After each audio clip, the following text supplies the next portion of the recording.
ਅੰਮ੍ਰਿਤਪਾਲ ਨੂੰ ਲੈ ਕੇ ਨਿਤ ਦਿਨ ਨਵੇਂ ਖੁਲਾਸੇ ਹੋ ਰਹੇ ਨੇ ਤੇ ਅੰਮ੍ਰਿਤਪਾਲ ਦੀ ਤਲਾਸ਼ ਦੇ ਵਿੱਚ ਚਲਾਇਆ ਗਿਆ ਸਰਚ ਆਪਰੇਸ਼ਨ 10ਵੇਂ ਦਿਨ ਦੇ ਵਿੱਚ ਦਾਖਲ ਹੋ ਗਿਆ। ਪਰ ਅੰਮ੍ਰਿਤਪਾਲ ਅਜੇ ਕਿੱਥੇ ਹੈ, ਇਸ ਬਾਰੇ ਕੋਈ ਜਾਣਕਾਰੀ ਨਹੀਂ ਹੈ ਤੇ ਨਵੀਆਂ ਲੋਕੇਸ਼ਨਸ ਸਾਹਮਣੇ ਆ ਰਹੀਆਂ ਤੇ ਹੁਣ ਅੰਮ੍ਰਿਤਪਾਲ ਨੂੰ ਲੈ ਕੇ ਇਹ ਵੱਡਾ ਖੁਲਾਸਾ ਹੋਇਆ ਕਿ ਅੰਮ੍ਰਿਤਪਾਲ ਦਾ थाईलैंड कनैक्शन सामने आया है। थाईलैंड दे विच उसकी कोई महिला दोस्त भी है। दस दिए कि अंम੍ਰਿਤਪਾਲ जो दुबई रहिंदा सी उस वेले भी अंम੍ਰਿਤਪਾਲ कई बार थाईलैंड के चक्कर लगा चुका है। तो उधर ही अंम੍ਰਿਤਪਾਲ के जथेबंदी के जो फाइनेंसर है दलजीत कलसी वो भी कई बार थाईलैंड के चक्कर लगा चुके हैं। सो हुण ये भी खदशा नवा जताया जा रहा है कि अंम੍ਰਿਤਪਾਲ पाकिस्तान या फिर नेपाल के राही थाईलैंड भजन की फिराक दे विच है, क्योंकि थाईलैंड दे विच उसके जो जानकार ने उसके जो कनैक्शनस ने उसकी मदद कर सकते हैं उसनू लुकाउण दे विच अते सैटल होण दे विच। सो थाईलैंड नूं लैके ये नवा खुलासा होया अंम੍ਰਿਤਪਾਲ नूं लैके कि अंम੍ਰਿਤਪਾल दा थाईलैंड कनैक्शन सामने आया ते उसकी एक महिला दोस्त है थाईलैंड दे विच, उसदे चंगे जिस संबंध ने ते उसकी मदद कर सकते हैं उसनू लुकाउण दे विच, उसनू सैटल करन दे विच। ते उधर ही दलजीत कलसी जेकर गल कीती जावे तां दलजीत कलसी भी 13 साल दे विच 18 वार दुबई दे चक्कर लगा चुके हैं। तो उधर ही अंम੍ਰਿਤਪਾਲ की जेकर गल की जाए तो जिस वेले अंम੍ਰਿਤਪਾਲ दुबई दे विच रहिंदा सी तां उस वेले भी वो कई बार थाईलैंड दे चक्कर लगा चुके हैं। दस दिए कि अंम੍ਰਿਤਪਾਲ नूं लैके लगातार सर्च ऑपरेशन जारी है। 10वें दिन दे विच सर्च ऑपरेशन दाखिल हो चुके हैं तो हुण पंजाब पुलिस नेपाल तक पहुंच चुकी है। पंजाब पुलिस के नाल की दिल्ली पुलिस और सेंट्रल एजेंसी का विंग भी पंजाब पुलिस का साथ दे रहा है। तो उधर ही दूजे पासे दूसरा देश होने के चलते सीमित रिसोर्सिस होने के कारण इनपुट के जरिए इनपुट के आधार पर ही पुछगिछ और जानकारियां हासिल की जा रही हैं। तो इस दौरान ही अंम੍ਰਿਤਪਾਲ के थाईलैंड कनैक्शन की जांच भी शुरू हो गई है। दस दिए कि जिस वेले जानकारी सामने आई कि जिस वेले अंम੍ਰਿਤਪਾਲ दुबई के रहिंदा सी, दुबई के कामकार कर रहा सी, उस दौरान भी उसके वालों कई बार थाईलैंड के चक्कर लगाए जा चुके हैं। उधर ही अंम੍ਰਿਤਪਾਲ के जो फाइनेंसर है दलजीत कलसी वो भी कई बार थाईलैंड के चक्कर लगा चुके हैं। 13 साल के 18 बार वो थाईलैंड जा चुके हैं। तो इस तो बाद लगातार ये चीज़ा सामने आ रही हैं। खदशा जताया जा रहा है कि अंम੍ਰਿਤਪਾਲ के थाईलैंड के भी कनैक्शन होने के आसार ने। मेरे सहयोगी नीरू मेरे नाल गलबात लिए जुड़ गए हैं। नीरू, हुण थाईलैंड की गल कही जा रही है कि थाईलैंड कनैक्शन हुण अंम੍ਰਿਤਪਾਲ के सामने आ रहे हैं।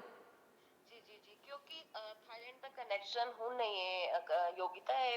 जब दलजीत कलसी का जिक्र आया सी और फाइनेंसर का जिक्र आया सी, क्योंकि वो किते ना किते ओदे अकाउंट के विचकार 35 तो 40 करोड़ रुपया पहुंचिया है। तां उस जांच के दौरान पता लग गया सी कि 13 साल के विचकार दलजीत कलसी जे है 18 बार थाईलैंड गया।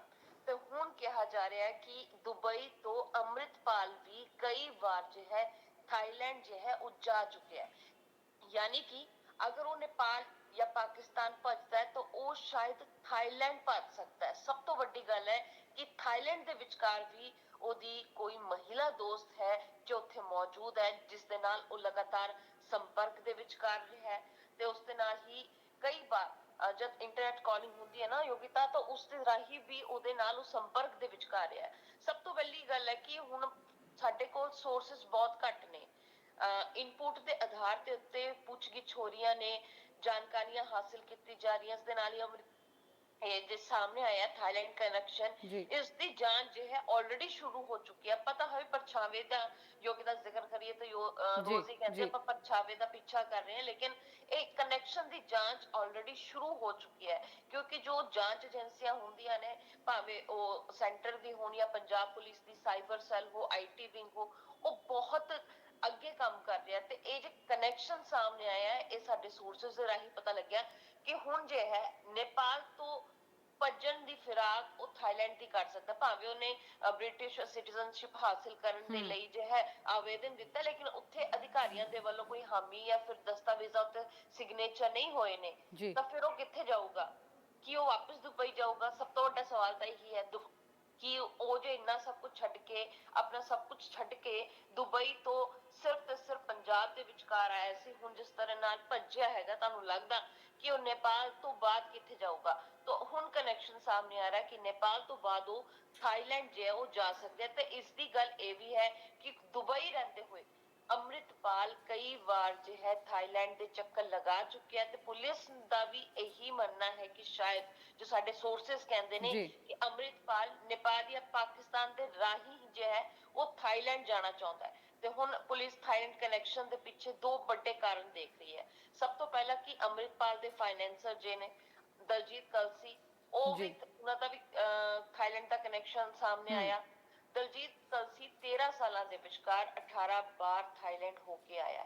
ਆਖਿਰ ਥਾਈਲੈਂਡ ਦੇ ਵਿਚਕਾਰ ਯੋਗਿਤਾ ਸਾਰੇ ਸੋਚ ਰਹੇ ਹੋਣਗੇ ਕਿ ਹੈ ਕਿਆ, ਔਰ ਪੰਜਾਬ ਪੁਲਿਸ ਵੀ ਆਹੀ ਪਤਾ ਲਗਾਉਣ ਦੇ ਪਿੱਛੇ ਲੱਗੀ ਹੈ ਜੀ। ਕਿ ਥਾਈਲੈਂਡ ਦੇ ਵਿਚਕਾਰ ਕਿਉਂ ਬਾਰ-ਬਾਰ ਦੋਨੋਂ ਹੂੰ। ਜਾਂਦੇ ਨੇ, ਉੱਥੇ ਅਜਿਹੀ ਕਿਹੜਾ ਸ਼ਖਸ ਹੈ ਜਾਂ ਫਿਰ ਕਹਿ ਲਈਏ ਕਿਹੜੀ ਐਸੀ ਮਹਿਲਾ ਦੋਸਤ ਹੈ ਜਿਨ੍ਹਾਂ ਦੇ ਜੀ। ਸੰਪਰਕ ਦਾ ਕਨੈਕਸ਼ਨ ਜੋ ਹੈ ਮਤਲਬ ਸਾਹਮਣੇ ਆਇਆ ਹੈ। ਸਭ ਤੋਂ ਵੱਡੀ ਗੱਲ ਹੈ ਕਿ ਜਦ ਥਾਈਲੈਂਡ ਜਾ ਸਕਦਾ ਹੈ, ਉਸਦੀ ਜੋ ਮਹਿਲਾ ਦੋਸਤ ਜੋ ਥਾਈਲੈਂਡ ਦੇ ਵਿਚਕਾਰ ਹੈ, ਉਹ ਉਹਨੂੰ ਛਿਪਾ ਵੀ ਸਕਦੀ ਹੈ, ਸੈਟਲ ਵੀ ਕਰ ਸਕਦੀ ਹੈ, ਔਰ ਜੀ। ਬਹੁਤ ਹੀ ਆਸਾਨੀ ਦੇ ਨਾਲ। ਕਿਉਂਕਿ ਦੇਖੋ ਜਦ ਤੱਕ ਕੋਈ ਵੀ ਥਾਈਲੈਂਡ ਜਾਂਦਾ ਹੈ, ਤੁਸੀਂ ਸਿੱਧੂ ਮੂਸੇਵਾਲੇ ਮਰਡਰ ਕੇਸ ਦੇ ਵਿਚਕਾਰ ਵੀ ਦੇਖਿਆ ਹੋਏਗਾ, ਝੂਠਾ ਪਾਸਪੋਰਟ ਬਣਾ ਕੇ, ਫਰਜ਼ੀ ਜੀ। ਜੀ। ਪਾਸਪੋਰਟ ਬਣਾ ਕੇ ਅੱਗੇ ਤੋਂ ਅੱਗੇ ਕੀਤਾ ਜਾਂਦਾ ਹੈ। ਤਾਂ ਬਿਲਕੁਲ। ਕੀ ਥਾਈਲੈਂਡ ਦੇ ਰਾਹੀਂ ਫਰਜ਼ੀ ਪਾਸਪੋਰਟ ਬਣਾ ਕੇ ਅੰਮ੍ਰਿਤਪਾਲ ਅੱਗੇ ਜਾ ਸਕਦਾ ਸੀ, ਜਾਂ ਫਿਰ ਹੂੰ। ਥਾਈਲੈਂਡ ਦੇ ਵਿਚਕਾਰ ਹੀ ਸੈਟਲ ਹੋ ਜਾਏਗਾ, ਕਿਸੇ ਨੂੰ ਪਤਾ ਵੀ ਨਹੀਂ ਲੱਗੂਗਾ? ਜੀ। ਕਿਉਂਕਿ ਜਦ ਇੱਕ ਭਗੌੜੇ ਨੂੰ ਆਪਾਂ ਸਿੱਧੂ ਮੂਸੇਵਾਲੇ ਦੇ ਮਰਡਰ ਦੇ ਵਿਚਕਾਰ ਇੱਕ ਗੈਂਗਸਟਰ ਨੂੰ ਥਾਈਲੈਂਡ ਤੋਂ ਹੀ ਸੌਰੀ ਸਾਊਥ ਅਫਰੀਕਾ ਤੋਂ ਗ੍ਰਿਫਤਾਰ ਕੀਤਾ ਗਿਆ ਸੀ। ਤਾਂ ਇਹ ਛੋਟੇ ਛੋਟੇ ਜਿਹੇ ਕੰਟੀਨੈਂਟਸ ਨੇ,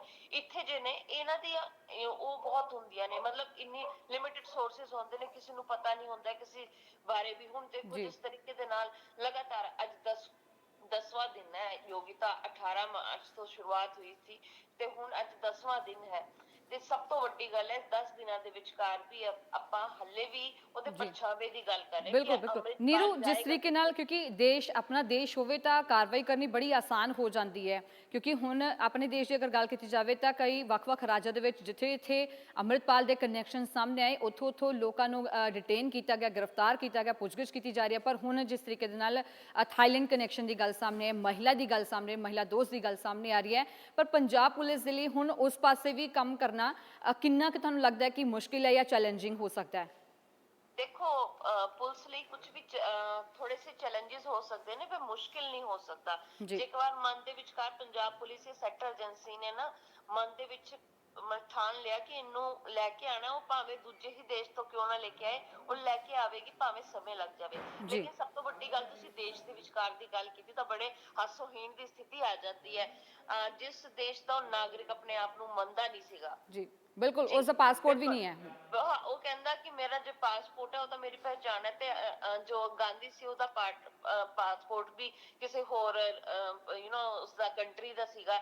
ਤਾਂ ਫਿਰ ਉਹ ਕਹਿੰਦਾ ਕਿ ਮੈਂ ਭਾਰਤੀ ਨਹੀਂ ਹੈ। ਲੇਕਿਨ ਭਾਰਤੀ ਸੰਵਿਧਾਨ ਦੇ ਤਹਿਤ ਪੰਜਾਬ ਤੇ ਹਰਿਆਣਾ ਹਾਈ ਕੋਰਟ ਦਾ ਰੁਖ ਕਰ ਸਕਦਾ ਹੈ। ਉੱਥੇ ਹੂੰ। ਉਹ ਜਾ ਕੇ ਹੈਬਿਸ ਕਾਰਪਸ ਪਟੀਸ਼ਨ ਪਾ ਸਕਦਾ ਹੈ ਕਿ ਮੇਰੀ ਜਾਨ ਨੂੰ ਖਤਰਾ ਹੈ, ਜਾਂ ਉਹਦੇ ਮਤਲਬ ਜੋ ਵੀ ਪੰਜਾਬ ਵਾਲਿਸ ਦੇ ਜੋ ਲੀਗਲ ਐਡਵਾਈਜ਼ਰ ਨੇ ਐਡਵਾਈਜ਼ਰ ਨੇ। ਉੱਥੇ ਪਹੁੰਚ ਜਾਂਦੇ ਨੇ। ਤਾਂ ਸਭ ਤੋਂ ਵੱਡੀ ਹਾਸੋਹੀਣ ਦੀ ਸਥਿਤੀ ਤਾਂ ਇਹ ਹੋ ਜਾਂਦੀ ਨੇ, ਜੋ ਪਹਿਲੇ ਇਤਨੀ ਕਿ ਥਾਪੀ ਮਾਰ ਕੇ ਕਹਿੰਦਾ ਸੀ ਜਿੱਥੇ ਮਰਜ਼ੀ ਤੋਂ ਫੜਨਾ ਫੜ ਲਓ, ਫਿਰ ਅਜੇ ਹਜੇ ਤੂਫਾਨ ਸਿੰਘ ਨੂੰ ਗ੍ਰਿਫਤਾਰ ਕੀਤਾ ਗਿਆ ਇਹ ਉਸ ਕੁੱਟਮਾਰ ਮਾਮਲੇ ਦੇ ਵਿਚਕਾਰ ਜੋ ਸ਼ਿਕਾਇਤ ਪਹੁੰਚੀ ਸੀ, ਜੀ। ਤਾਂ ਫਿਰ ਇੰਨੀ ਸਾਰੀ ਭੀੜ ਲੈ ਕੇ ਪੁਲਿਸ ਸਟੇਸ਼ਨ ਘੇਰਨ ਦੀ ਲੋੜ ਕਿਉਂ ਪੈ ਗਈ, ਪਾਲਕੀ ਸਾਹਿਬ ਲੈ ਜਾਣ ਦੀ ਲੋੜ ਕਿਉਂ ਪੈ ਗਈ? ਸਭ ਤੋਂ ਵੱਡਾ ਸਵਾਲ ਤਾਂ ਇਹੀ ਹੈ। ਹੁਣ ਜੀ। ਜਿੰਨੇ ਵੀ ਨੌਜਵਾਨ ਬਾਹਰ ਆ ਰਹੇ ਨੇ ਉਹ ਵੀ ਇਹੀ ਕਹਿ ਰਹੇ ਨੇ ਕਿ ਹਾਂ ਇਹ ਗਲਤ ਕੀਤਾ ਅੰਮ੍ਰਿਤਪਾਲ ਨੇ। ਹੁਣ ਚੀਜ਼ਾਂ ਸਾਹਮਣੇ ਆਉਂਦੀਆਂ ਨੇ ਨਾ, ਫਿਰ ਉਹ ਵੱਖਰੀ ਨਜ਼ਰ ਆਉਂਦੀਆਂ ਨੇ।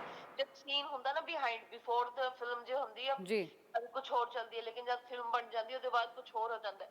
ਹੁਣ ਕੀ ਹੋਇਆ, ਪਹਿਲੇ ਅੰਮ੍ਰਿਤਪਾਲ ਇੱਕਦਮ ਹੀ ਇਤਨਾ ਵੱਡਾ ਸਟਾਰ ਬਣ ਗਿਆ, ਹੁਣ ਅੰਮ੍ਰਿਤਪਾਲ ਹੈ ਕਿੱਥੇ? ਭਗੌੜਾ ਅੰਮ੍ਰਿਤਪਾਲ ਕਿਹਾ ਜਾ ਰਿਹਾ ਹੈ। ਜੀ। ਕਿਹਾ ਜੀ। ਜਾ ਰਿਹਾ ਅੰਮ੍ਰਿਤਪਾਲ ਜੇ ਲੋਕਾਂ ਨੂੰ ਜਾਂ ਨੌਜਵਾਨਾਂ ਨੂੰ ਸੱਦਾ ਦਿੰਦਾ ਸੀ, ਅੰਮ੍ਰਿਤ ਛਕਾਉਣ ਹੂੰ। ਦੀ ਗੱਲ ਕਰਦਾ ਸੀ, ਡਰਗ ਫ੍ਰੀ ਕਰਨ ਦੀ ਕੋਸ਼ਿਸ਼ ਕਰਦਾ ਸੀ, ਉਹ ਅੰਮ੍ਰਿਤਪਾਲ ਹੁਣ ਹੈ ਕਿੱਥੇ? ਜੋ ਪੈਂਟ ਸ਼ਰਟ ਨੂੰ ਪਹਿਰਾਵਾ ਨਹੀਂ ਮੰਨਦਾ ਸੀਗਾ, ਜੇ ਸਿੱਖੀ ਚੋਲੇ ਦੀ ਗੱਲ ਜੀ। ਕਰਦਾ ਸੀਗਾ, ਇਹ ਸਾਡਾ ਪਹਿਰਾਵਾ ਹੈ, ਸਾਡੇ ਪੰਥ ਹੈਗੇ, ਉਹ ਅੱਜ ਪੰਥ ਦੀ ਗੱਲ ਕਰਨ ਹੂੰ। ਵਾਲਾ ਅੱਜ ਨੀਰੂ ਐਨਕਾਂ ਲਾ ਕੇ ਬਿਲकुल ਪੈਂਟ ਸ਼ਰਟ ਲਾ ਕੇ ਕਿੱਥੇ ਭੱਜ ਗਿਆ? ਜੀ। ਨੀਰੂ, ਜੇ ਕਰੰਟ ਜੋ ਆਪਰੇਸ਼ਨ ਹੈ, ਹੁਣ ਕਰੰਟ ਦੀ ਜੇਕਰ ਗੱਲ ਕੀਤੀ ਜਾਵੇ ਤਾਂ ਕਿੱਥੇ ਕਿੱਥੇ ਹੁਣ ਜੋ ਹੈ ਜੋ ਪੁਲਿਸ ਹੈ ਦਬਿਸ਼ ਦੇ ਰਹੀ ਤੇ ਕਿਸ ਤਰੀਕੇ ਨਾਲ ਹੁਣ ਆਪਰੇਸ਼ਨ ਅਮਲ ਦੇ ਵਿੱਚ ਲਿਆਇਆ ਜਾ ਰਿਹਾ? ਦੇਖੋ ਸਭ ਤੋਂ ਵੱਡੀ ਗੱਲ ਹੈ 9 ਸੂਬਿਆਂ ਦੇ ਵਿਚਕਾਰ ਅਲਰਟ ਹੈ। ਤੇ ਹੁਣ ਬਲਜੀਤ ਕੌਰ ਦਾ ਮੈਂ ਜ਼ਿਕਰ ਕਰ ਲੈਂਦੀ, ਕਿਉਂਕਿ ਇੰਦੌਰ ਦੇ ਵਿਚਕਾਰ ਜੇ ਹੈ ਸਭ ਤੋਂ ਵੱਡੀ ਗੱਲ ਹੈ ਕਿ ਉਹਦੇ ਇੱਕ ਸਾਥੀ ਜੋ ਅਜਨਾਲਾ ਕਾਂਡ ਦੇ ਵਿਚਕਾਰ ਸੁਖਪ੍ਰੀਤ ਸਿੰਘ ਹੈ, ਉਸਦੀ ਜੀ। ਗ੍ਰਿਫਤਾਰੀ ਜੇ ਹੈ ਹੋਈ ਹੈ ਇੰਦੌਰ ਤੋਂ, ਯਾਨੀ ਕਿ ਮੱਧ ਪ੍ਰਦੇਸ਼ ਤੱਕ ਪੁਲਿਸ ਜੇ ਹੈ ਪੂਰੇ ਅੰਮ੍ਰਿਤਪਾਲ ਦੇ ਸਾਥੀਆਂ ਦੀ ਪਹਿਚਾਣ ਕਰ ਰਹੀ ਹੈ ਤੇ ਉਸ ਨੂੰ ਵੀ ਜੋ ਹੈ ਹਿਰਾਸਤ ਦੇ ਵਿਚਕਾਰ ਲੈ ਲਿਆ। ਤੇ ਅਜਨਾਲਾ ਹਿੰਸਾ ਮਾਮਲੇ ਦੇ ਵਿਚਕਾਰ ਤੁਹਾਨੂੰ ਦੱਸਦੀ ਕਿ 10 ਆਰੋਪੀਆਂ ਨੂੰ ਹਾਲੇ ਕੋਰਟ ਦੇ ਵਿੱਚ ਭੇਜ ਦਿੱਤਾ। ਇਹ ਉਹੀ ਸੁਖਪ੍ਰੀਤ ਸਿੰਘ ਸੁੱਖੂ ਹੈ ਜੋ ਮਤਲਬ ਜਿਸ ਨੂੰ ਫੋਨ ਕੀਤਾ ਗਿਆ ਸੀ ਬਲਜੀਤ ਕੌਰ ਤੇ ਫੋਨ ਤੋਂ, ਉਹ ਜੀ ਲਗਾਤਾਰ ਕਾਫੀ ਦੇਰ ਗੱਲਬਾਤ ਹੋਈ ਸੀਗੀ। ਯਾਨੀ ਕਿ ਬਲਜੀਤ ਕੌਰ ਤੇ ਫੋਨ ਜੋ ਮਤਲਬ ਆਪਾਂ ਕਹਿ ਲਈਏ ਜੋ ਫੋਨ ਉਹਨੇ ਕੀਤੇ ਸੀ, ਜੋ ਗੱਲਾਂ ਪੁੱਛਗਿੱਛ ਦੇ ਵਿੱਚ ਸਾਹਮਣੇ ਆਈਆਂ, ਤਾਂ ਸੁਖਪ੍ਰੀਤ ਸੁੱਖੂ ਦਾ ਨਾਂ ਜੋ ਹੈ ਉਹ ਜ਼ਰੂਰ ਸਾਹਮਣੇ ਆਇਆ ਸੀ। ਕਿਹਾ ਜਾ ਰਿਹਾ ਮਜੀਠੇ ਇਲਾਕੇ ਦਾ ਸੀਗਾ ਤੇ ਨਾਲ ਹੀ ਉਹ ਕੁਝ ਸਮੇਂ ਪਹਿਲੇ ਹੀ ਮੱਧ ਪ੍ਰਦੇਸ਼ ਗਿਆ ਸੀਗਾ। ਯਾਨੀ ਕਿ ਉਹ ਜਦ ਉਸਨੇ ਵਹੀਰ ਪੰਜਾਬ ਦੀ ਸ਼ੁਰੂਆਤ ਕੀਤੀ ਸੀ, ਕਿਹਾ ਜਾ ਰਿਹਾ ਹੈ ਜੋ ਸੋਰਸ ਵਾਰਿਸ ਸਾਡੇ ਪੰਜਾਬ ਦੱਸਦੇ ਦੇ ਨੇ, ਜੀ ਉਹ ਭੱਜਣ ਦੀ ਫਿਰਾਕ ਦੇ ਵਿਚਕਾਰ ਸੀਗਾ। ਉਹਨੇ ਇੱਕ ਰਾਹ ਆਪਣਾ already escape route already plan ਕੀਤਾ ਹੋਇਆ ਸੀ। ਤੇ ਉਹ ਕਿੰਨੀ ਵੱਡੀ ਗੱਲ ਹੈ। ਤੁਸੀਂ ਇੱਕ ਤਾਂ ਇਹ ਵਹੀਰ ਪ੍ਰੋਗਰਾਮ ਖਾਲਸਾ ਵਹੀਰ ਸ਼ੁਰੂ ਕੀਤਾ, ਉਸ ਤੋਂ ਬਾਅਦ ਤੁਸੀਂ ਭੱਜਣ ਦੀ ਫਿਰਾਕ ਦੇ ਵਿਚਕਾਰ ਹੋ। ਤੁਸੀਂ ਨੌਜਵਾਨਾਂ ਨੂੰ ਕਿਹੜੇ ਰਸਤੇ ਤੇ ਕਿਹੜੇ ਰਾਹ ਤੇ ਪਾ ਕੇ ਆਪ ਤੁਰ ਜਾ ਰਹੇ ਹੋ। ਸਭ ਤੋਂ ਵੱਡੀ ਗੱਲ ਹੈ ਨਾ, ਕੋਈ ਇੱਕ ਨਾਇਕ ਹੁੰਦਾ ਹੈ, ਹੁਣ ਉਹ ਨਾਇਕ ਨਹੀਂ ਰਿਹਾ, ਉਹ ਨਾਇਕ ਬਣਨਾ ਆਇਆ ਸੀ, ਖਲਨਾਇਕ ਬਣ ਗਿਆ। ਪਹਿਲੇ ਤਾਂ ਹੀ ਗੱਲ ਕਰਦਾ ਸੀ, ਲੋ ਮੈਂ ਤਾਂ ਅਮਿਤ ਸ਼ਾਹ ਨੂੰ ਮਾਰ ਦਾਂਗਾ, ਮੈਂ ਉਸਨੂੰ ਕਰ ਲਾਂਗਾ, ਜੋ ਕਰਨਾ ਕਰ ਲੋ, ਇੱਥੇ ਮੈਂ ਬੈਠਾ, ਇੱਥੇ ਹੋਏਗਾ। ਹੁਣ ਕੀ ਹੈ, ਹੁਣ ਭੱਜ ਕਿਉਂ ਰਿਹਾ ਹੈ? ਸਭ ਤੋਂ ਵੱਡਾ ਸਵਾਲ ਜੀ ਜੇ ਜੀ ਲੋਕਾਂ ਦੇ ਬਿਲਕੁਲ ਵਿਚਕਾਰ ਹੈ, ਉਹ ਭੱਜ ਕਿਉਂ ਰਿਹਾ ਹੈ? ਕਿਉਂਕਿ ਉਹਨੂੰ ਪਤਾ ਉਸਨੇ ਦੇਸ਼ ਦਰੋਹੀ ਐਕਟੀਵਿਟੀਜ਼ ਕੀਤੀਆਂ ਨੇ। ਦੇਖੋ ਐ ਹੀ ਨਹੀਂ ਹਥਿਆਰ ਪਹੁੰਚ ਜਾਂਦੇ ਨੇ। ਕੱਲ ਵੀ ਆਪਾਂ ਜ਼ਿਕਰ ਕਰ ਰਹੇ ਸੀ 6 AK-47 ਆਣੇ ਸੀ, 2 AK-56 ਆਣੇ ਸੀਗੇ। ਕਿਵੇਂ ਆਣੇ ਸੀ? ਜੰਮੂ ਦੇ ਰਾਹੀਂ ਆਣੇ ਸੀ। ਤੇ ਜੰਮੂ ਜੋ ਅਮਰੀਕ ਸਿੰਘ ਦਾ ਜੋ ਆਰਐਸਪੁਰਾ ਤੋਂ ਵਿਅਕਤੀ ਗ੍ਰਿਫਤਾਰ ਹੋਇਆ, ਉਹ ਨਿਕਲਿਆ ਕੌਣ? ਉਹ ਪੱਪਲਪ੍ਰੀਤ ਦਾ ਜੀਜਾ ਨਿਕਲਦਾ ਹੈ। ਜੀ ਠੀਕ ਹੈ, ਉਹਦੀ ਭੈਣ ਨੂੰ ਵੀ ਗ੍ਰਿਫਤਾਰ ਕਰ ਲਿੱਤਾ ਗਿਆ। ਜੰਮੂ ਕਸ਼ਮੀਰ ਦੇ ਵਿਚਕਾਰ ਵੀ ਲਗਾਤਾਰ ਛਾਪੇਮਾਰੀ ਕੀਤੀ ਜਾ ਰਹੀ ਹੈ। ਲੇਕਿਨ ਸਭ ਤੋਂ ਵੱਡੀ ਗੱਲ ਇਹ ਹੈ ਕਿ ਹਲੇ ਤੱਕ ਅੰਮ੍ਰਿਤਪਾਲ 10ਵਾਂ ਦਿਨ ਹੋ ਗਿਆ, ਬਹੁਤ ਥਾਵਾਂ ਤੇ ਛਾਪੇਮਾਰੀ ਹੋ ਰਹੀ ਹੈ। ਯੂਪੀ ਦੇ ਰਾਹੀਂ ਜੇ ਹੈ ਨੇਪਾਲ ਭੱਜਣ ਦੀ ਫਿਰਾਕ, ਲਖੀਮਪੁਰ ਖੀਰੀ ਤੇ ਮਹਾਰਾਜਗੰਜ ਦੇ ਵਿਚਕਾਰ ਜੋ ਹੈ ਚੌਕਸੀ ਵਧਾ ਦਿੱਤੀ ਗਈ ਹੈ। ਰੈੱਡ ਅਲਰਟ ਉੱਥੇ ਜਾਰੀ ਹੈ, ਸਾਰੀ ਚੈਕਿੰਗ ਹੋ ਰਹੀ ਹੈ, ਬੱਸਾਂ ਦੀ ਚੈਕਿੰਗ ਹੋ ਰਹੀ ਹੈ, ਵਾਹਨਾਂ ਦੀ ਚੈਕਿੰਗ ਹੋ ਰਹੀ ਹੈ, ਡੌਗ ਸਕੁਐਡ ਦੀ ਮਦਦ ਲਿੱਤੀ ਜਾ ਰਹੀ ਹੈ। ਲੇਕਿਨ ਸਭ ਤੋਂ ਵੱਡਾ ਸਵਾਲ ਇਹ ਹੈ ਕਿ ਜੋ ਥਾਈਲੈਂਡ ਕਨੈਕਸ਼ਨ ਨੇ ਕੱਢ ਕੇ ਦਿੱਤਾ ਹੈ ਕਿ ਅਗਰ ਉਹ ਨੇਪਾਲ ਨੂੰ ਭੱਜ ਚੁੱਕਿਆ ਹੈ ਜਾਂ ਨੇਪਾਲ ਪਹੁੰਚ ਚੁੱਕਿਆ ਹੈ ਤਾਂ ਉਹ ਥਾਈਲੈਂਡ ਜਾਊਗਾ ਤੇ ਥਾਈਲੈਂਡ ਤੋਂ ਫਰਜ਼ੀ ਪਾਸਪੋਰਟ ਬਣਾ ਕੇ, ਦਸਤਾਵੇਜ਼ ਬਣਾ ਕੇ ਉਹ ਜੀ ਕਿਸੇ ਵੀ ਮੁਲਕ ਦੇ ਵਿਚਕਾਰ ਆਰਾਮ ਦੇ ਨਾਲ ਰਹਿ ਸਕਦਾ। ਲੇਕਿਨ ਸਭ ਤੋਂ ਵੱਡੀ ਗੱਲ ਹੈ, ਨਾ ਪੰਜਾਬ ਪੁਲਿਸ ਨਾ ਜਾਂਚ ਏਜੰਸੀਆਂ ਅਜਿਹਾ ਹੋਣ ਦੇਣਗੀਆਂ। ਕਿਉਂਕਿ ਜੀ ਜੋ ਜੀ ਜੋ ਚੀਜ਼ ਐਨਐਸਏ ਦੇ ਨਾਲ ਜੁੜੀ ਹੈ, ਜੋ ਐਕਸ਼ਨ ਲੱਗਿਆ ਹੈ, ਜਿਸ ਦੇ ਤਹਿਤ ਜਾਂਚ ਹੋ ਰਹੀ ਹੈ, ਉਹ ਭਾਵੇਂ ਕਿਸੇ ਵੀ ਦੇਸ਼ ਦੇ ਵਿਚਕਾਰ ਹੋਵੇ, ਉਸ ਦੇਸ਼ ਨੂੰ ਅੰਮ੍ਰਿਤਪਾਲ ਨੂੰ ਵਾਪਸ ਭਾਰਤ ਭੇਜਣਾ ਹੀ ਜੀ ਪਏਗਾ। ਨੀਰੂ, ਤੁਸੀਂ ਇਸ ਖਬਰ ਤੇ ਲਗਾਤਾਰ ਨਜ਼ਰ ਬਣਾਏ ਰੱਖੋ। ਅਸੀਂ ਤੁਹਾਡੇ ਸਮੇਂ-ਸਮੇਂ ਤੇ ਅਪਡੇਟਸ ਬਿਲਕੁਲ ਇਸ ਖਬਰ ਤੇ ਲੈਂਦੇ ਰਵਾਂਗੇ। तमाम ਗੱਲਬਾਤ ਲਈ ਸ਼ੁਕਰੀਆ ਸਾਡੇ ਨਾਲ ਜੁੜਨ ਦੇ ਲਈ। ਸੋ ਲਗਾਤਾਰ ਜੋ ਹੈ ਅੰਮ੍ਰਿਤਪਾਲ ਨੂੰ ਲੈ ਕੇ ਨਿਤ ਨਵੇਂ ਖੁਲਾਸੇ ਹੋ ਰਹੇ ਨੇ ਕਿ ਅੰਮ੍ਰਿਤਪਾਲ ਹੁਣ ਨੇਪਾਲ ਰਾਹੀਂ ਜਾਂ ਫਿਰ ਪਾਕਿਸਤਾਨ ਦੇ ਰਾਹੀਂ ਥਾਈਲੈਂਡ ਭੱਜਣ ਦੀ ਫਿਰਾਕ ਦੇ ਵਿੱਚ ਹੈ, ਕਿਉਂਕਿ ਥਾਈਲੈਂਡ ਕਨੈਕਸ਼ਨ ਅੰਮ੍ਰਿਤਪਾਲ ਦਾ ਸਾਹਮਣੇ ਆਇਆ ਹੈ।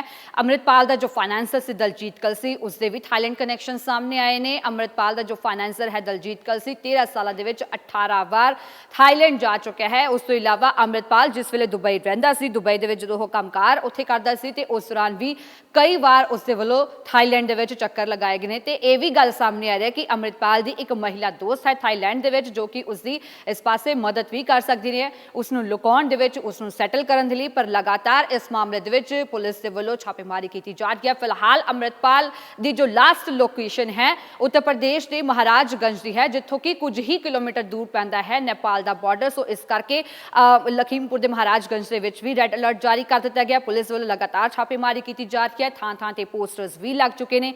ਨੇਪਾਲ ਦੀ ਜੇਕਰ ਗੱਲ ਕੀਤੀ ਜਾਵੇ, ਨੇਪਾਲ ਬਾਰਡਰ ਤੇ ਵੀ ਅੰਮ੍ਰਿਤਪਾਲ ਦੇ ਪੋਸਟਰਸ ਲੱਗ ਚੁੱਕੇ ਨੇ ਤੇ ਹਰ ਜਨਤਕ ਥਾਂ ਤੇ ਉਸਦੇ ਪੋਸਟਰ ਲਗਾਏ ਗਏ ਨੇ ਤੇ ਬੱਸਾਂ ਦੀ ਗਹਿਨਤਾ ਨਾਲ ਚੈਕਿੰਗ ਕੀਤੀ ਜਾ ਰਹੀ ਹੈ, ਗੰਭੀਰਤਾ ਨਾਲ ਚੈਕਿੰਗ ਕੀਤੀ ਜਾ ਰਹੀ ਹੈ, ਵਾਹਨਾਂ ਦੀ ਚੈਕਿੰਗ ਕੀਤੀ ਜਾ ਰਹੀ ਹੈ, ਆਮ ਲੋਕਾਂ ਦੀ ਵੀ ਚੈਕਿੰਗ ਕੀਤੀ ਜਾ ਰਹੀ ਹੈ। ਸੋ ਅੰਮ੍ਰਿਤਪਾਲ ਨੂੰ ਫੜਨ ਦੇ ਲਈ ਲਗਾਤਾਰ ਚੌਕਸੀ ਵਧਾਈ ਜਾ ਰਹੀ ਹੈ। ਪਰ ਹੁਣ ਜੋ ਥਾਈਲੈਂਡ ਦਾ ਕਨੈਕਸ਼ਨ ਸਾਹਮਣੇ ਆਇਆ ਉਸ ਨੂੰ ਲੈ ਕੇ ਲਗਾਤਾਰ ਸਵਾਲ ਬਣ ਰਹੇ ਨੇ ਤੇ ਉੱਥੇ ਹੀ ਥਾਈਲੈਂਡ ਦੇ ਵਿੱਚ ਜੋ ਉਸਦੀ ਮਹਿਲਾ ਮਿੱਤਰ ਦੀ ਗੱਲ ਸਾਹਮਣੇ ਆਈ, ਉਸ ਨੂੰ ਲੈ ਕੇ ਵੀ ਲਗਾਤਾਰ ਪੁਲਿਸ ਦੇ ਵੱਲੋਂ ਹੁਣ ਇਸ ਮਾਮਲੇ ਦੀ ਵੀ ਪੜਤਾਲ ਸ਼ੁਰੂ ਕਰ ਦਿੱਤੀ ਗਈ ਹੈ ਕਿ ਆਖਿਰ ਇਹ ਮਹਿਲਾ ਦੋਸਤ ਹੈ ਕੌਣ। ਕਿਉਂਕਿ ਜਿਸ ਤਰੀਕੇ ਦੇ ਨਾਲ ਅੰਮ੍ਰਿਤਪਾਲ ਦੇ ਖਾਤੇ ਦੇ ਵਿੱਚ ਵਿਦੇਸ਼ਾਂ ਤੋਂ ਫੰਡਿੰਗ ਹੋਈ ਹੈ, ਉਸ ਨੂੰ ਲੈ ਕੇ ਨਿਤ ਨਵੇਂ ਖੁਲਾਸੇ ਹੋ ਰਹੇ ਨੇ। ਵੱਖ-ਵੱਖ ਥਾਵਾਂ ਤੋਂ ਉਸਦੇ ਕਨੈਕਸ਼ਨਸ ਜੋ ਵਿਦੇਸ਼ਾਂ ਦੇ ਵਿੱਚ ਨੇ ਉਸਦੇ ਵੀ ਖੁਲਾਸੇ ਹੋ ਰਹੇ ਨੇ। ਜਾਂਚ ਦੇ ਵਿੱਚ ਜਾਂਚ ਦਾ ਦਾਇਰਾ ਹੈ ਉਹ ਲਗਾਤਾਰ ਵਧਦਾ ਜਾ ਰਿਹਾ ਤੇ ਹੁਣ ਅੰਮ੍ਰਿਤਪਾਲ ਦਾ ਥਾਈਲੈਂਡ ਕਨੈਕਸ਼ਨ ਸਾਹਮਣੇ ਆਇਆ ਹੈ ਕਿਉਂਕਿ ਜਿਸ ਵੇਲੇ ਅੰਮ੍ਰਿਤਪਾਲ ਦੁਬਈ ਦੇ ਵਿੱਚ ਰਹਿੰਦਾ ਸੀ, ਇਹ ਹਮੇਸ਼ਾ ਹੀ ਉਸ ਦੇ ਵੱਲੋਂ ਇਹ ਕਿਹਾ ਗਿਆ ਕਿ ਅੰਮ੍ਰਿਤਪਾਲ ਹਮੇਸ਼ਾ ਹੀ ਉਸ ਦੇ ਵੱਲੋਂ ਇਹ ਕਿਹਾ ਜਾਂਦਾ ਸੀ ਕਿ ਦੁਬਈ ਦੇ ਵਿੱਚ ਰਹਿ ਕੇ ਉਹ ਆਪਣਾ ਕੰਮਕਾਰ ਕਰ ਰਿਹਾ ਸੀ ਤੇ ਉਸ ਦੌਰਾਨ ਵੀ ਜਦੋਂ ਉੱਥੇ ਸੀ ਤੇ ਉਸ ਦੇ ਵੱਲੋਂ ਕਈ ਵਾਰ ਥਾਈਲੈਂਡ ਦੇ ਵਿੱਚ ਚੱਕਰ ਲਗਾਏ ਗਏ ਨੇ ਤੇ ਉਧਰ ਹੀ ਅੰਮ੍ਰਿਤਪਾਲ ਦੇ ਜੇਕਰ ਫਾਈਨਾਂਸਰ ਦੀ ਗੱਲ ਕੀਤੀ ਜਾਵੇ ਦਲਜੀਤ ਕਲਸੀ ਤਾਂ ਉਸ ਦੇ ਵੱਲੋਂ ਵੀ 13 ਸਾਲਾਂ ਦੇ ਵਿੱਚ 18 ਵਾਰ ਉੱਥੇ ਚੱਕਰ ਲਗਾਏ ਗਏ ਨੇ ਕਿ ਆਖਿਰਕਾਰ ਐਸਾ ਥਾਈਲੈਂਡ ਦੇ ਵਿੱਚ ਕੀ ਹੈ। ਇਸ ਦੇ ਪਿੱਛੇ ਜਾਂਚ ਏਜੰਸੀਆਂ ਜਾਂਚ ਕਰਨ ਦੇ ਵਿੱਚ ਜੁਟੀਆਂ ਹੋਈਆਂ ਨੇ ਤੇ ਪਰ ਲਗਾਤਾਰ ਹੁਣ ਇਸ ਮਾਮਲੇ ਵਿੱਚ ਨਿਤ ਨਵੇਂ ਖੁਲਾਸੇ ਹੋ ਰਹੇ ਨੇ। ਉਧਰ ਹੀ ਅੰਮ੍ਰਿਤਪਾਲ ਦਾ ਸਰਚ ਆਪਰੇਸ਼ਨ ਅੱਜ 10ਵੇਂ ਦਿਨ ਦੇ ਵਿੱਚ ਦਾਖਲ ਹੋ ਗਿਆ ਤੇ ਲਗਾਤਾਰ ਇਹ ਕਿਹਾ ਜਾ ਰਿਹਾ ਹੈ ਕਿ ਅੰਮ੍ਰਿਤਪਾਲ ਹੁਣ ਜਿਸ ਤਰੀਕੇ ਦੇ ਨਾਲ ਥਾਈਲੈਂਡ ਕਨੈਕਸ਼ਨ ਸਾਹਮਣੇ ਆਇਆ ਹੈ, ਸੋ ਅੰਮ੍ਰਿਤਪਾਲ ਨੇਪਾਲ ਜਾਂ ਫਿਰ ਪਾਕਿਸਤਾਨ ਦੇ ਰਾਹੀਂ ਥਾਈਲੈਂਡ ਭੱਜਣ ਦੀ ਫਿਰਾਕ ਦੇ ਵਿੱਚ ਹੈ।